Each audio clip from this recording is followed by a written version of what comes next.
les croque-lecteurs, nous revoilà pour ce 22e numéro. Vous avez le plaisir de retrouver votre super présentatrice. Mais revenons à notre sommaire. Aujourd'hui, nous aurons la joie d'accueillir Déborah pour un plat du jour de Rémi Stéphanie. Elle sera accompagnée par un duo explosif composé de Myriam et Maud pour nous parler de 2 titres de la collection Tiptong. Pour finir, Margot viendra sur notre plateau pour un réchauffé de Samantha Bali, nos âmes jumelles. Bonjour Déborah, quel roman vas-tu nous présenter ? Aujourd'hui, je vais vous présenter Transfert, le dernier roman de Rémi Stéphanie, l'auteur d'excellents romans policiers tels que 500 000 € d'argent de poche ou 29 février.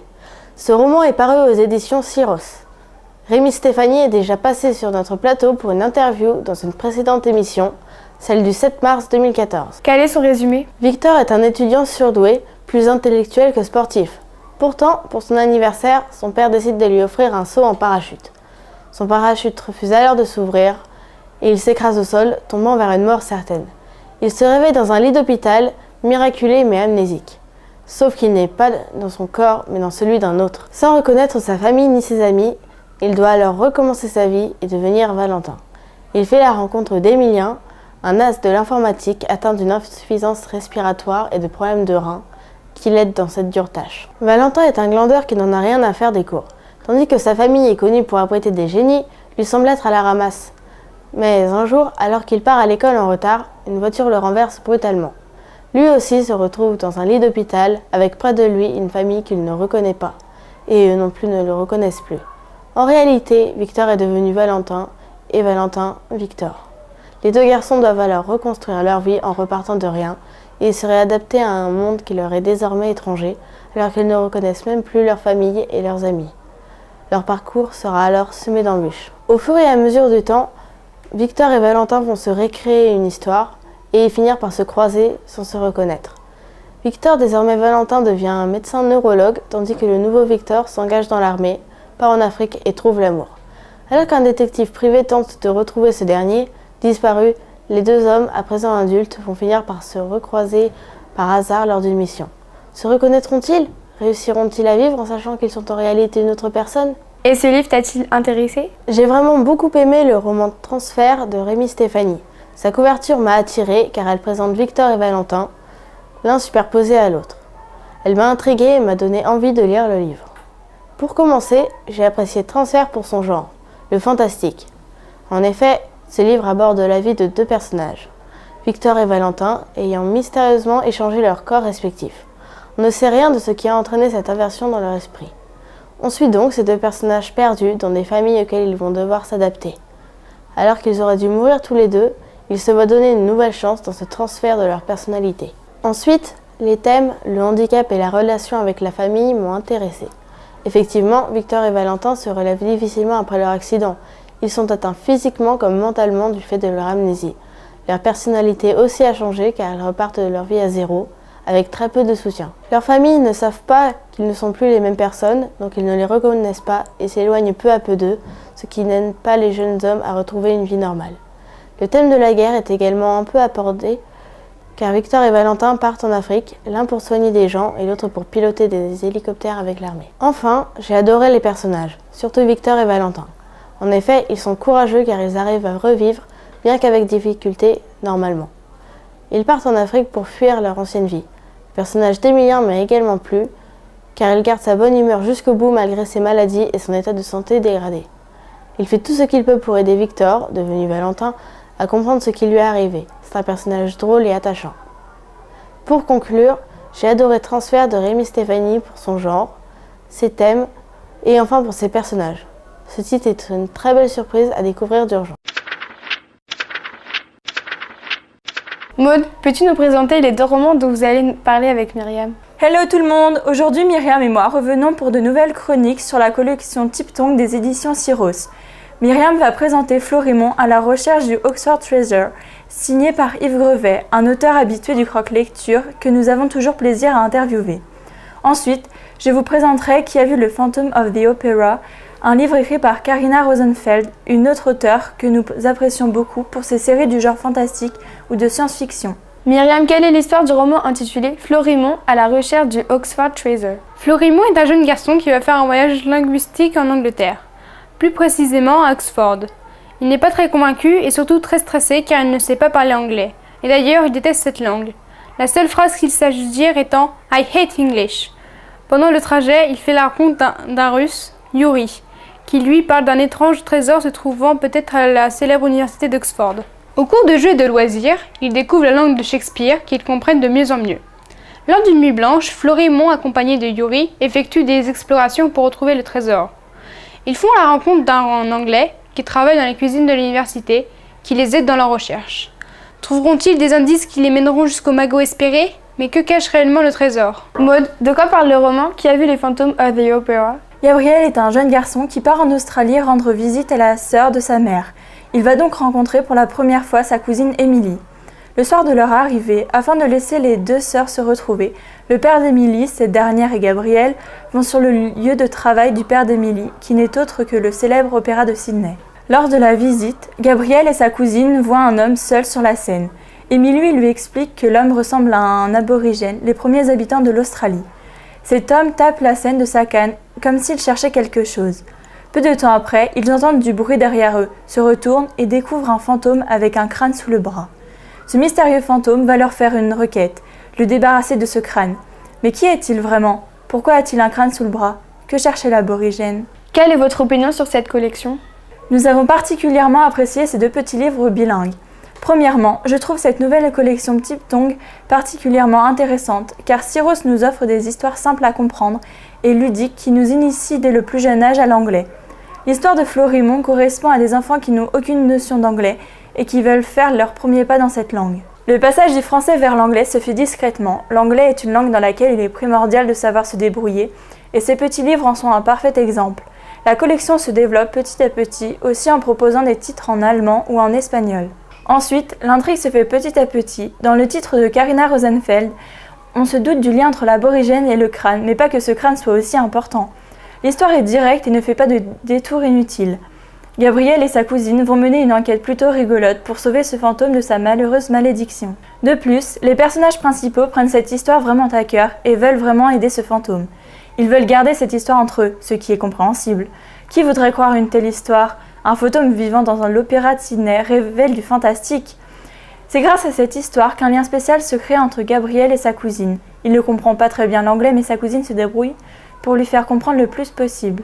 Dans le roman Florimond à la recherche du Oxford Treasure d'Yves Grovet, l'enquête est bien menée. Florimond et Yuri cherchent un trésor dans l'université. Chaque indice est un pas de plus vers sa découverte.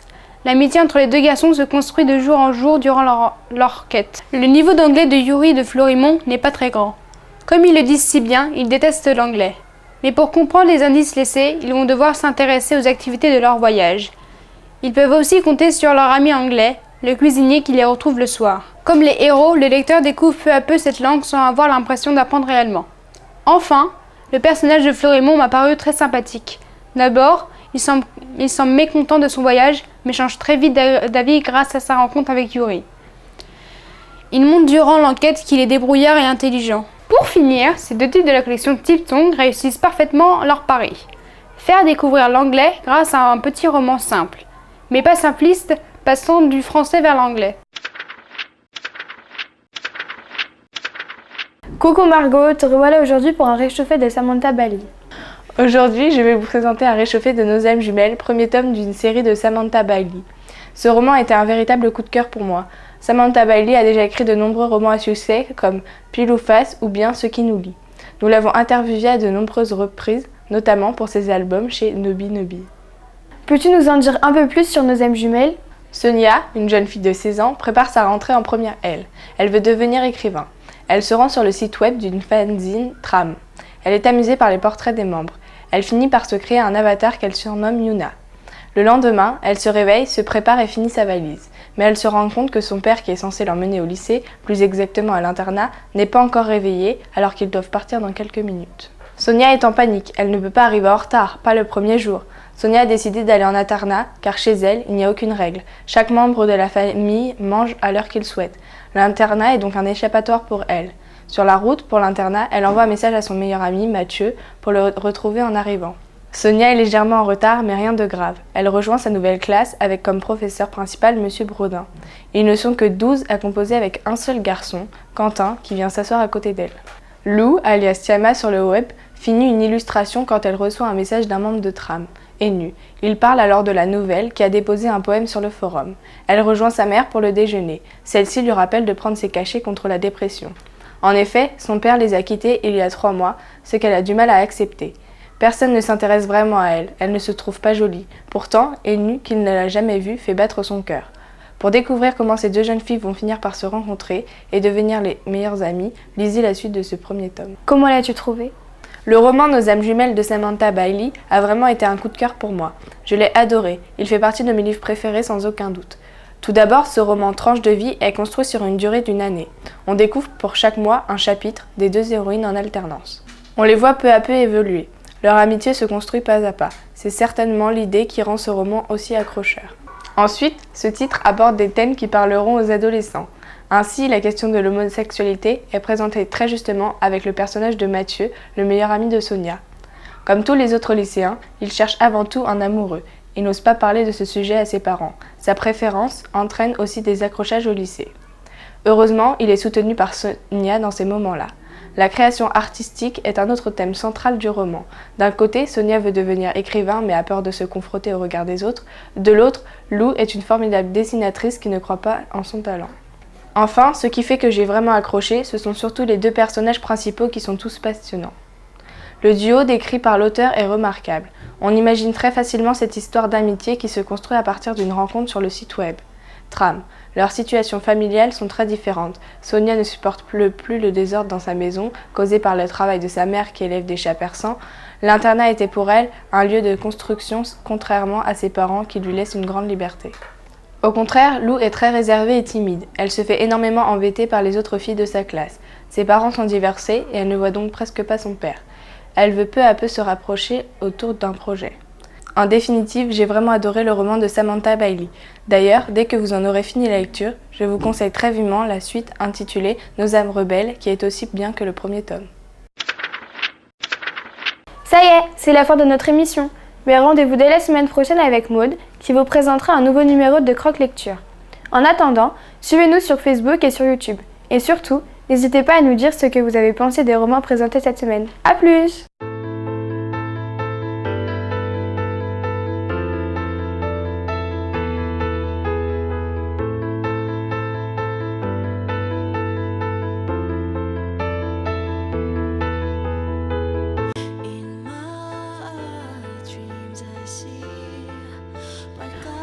Ah non, depuis tout à l'heure tu m'enfonces, donc 1, voilà. Nini, oh Mathieu, t'es censé me défendre, d'accord? Ils en veulent plus de toi. Ah Oh la vache. En gros, tu vas rien Mais non, mais c'est Jardin qui me fait rire aussi. C'est vous, mais si vous faites. C'est parce que j'arrive pas à dire les mots, du coup ça marche pas.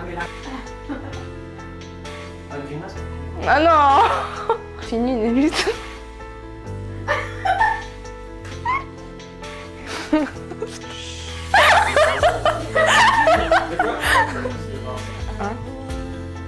Oh non. Bah tais-toi, toi. C'est à cause de toi, hein.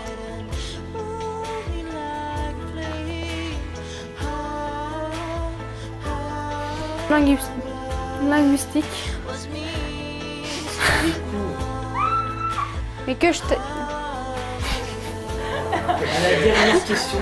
Ça Ouais. Treasure. Treasure. Cherche du Oxford Treasure, livre... Je peux pas dire trésor. Trésor de l'île dans le... Bah t'as vu comment tu lis? Comme les zéros. Mais pour comprendre les indices laissés, ils vont devoir s'intéresser. Mais j'avais réussi.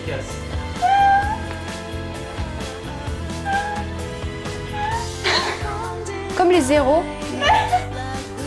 Pour finir, c'est 2 titres de la collection. Juste pour ça.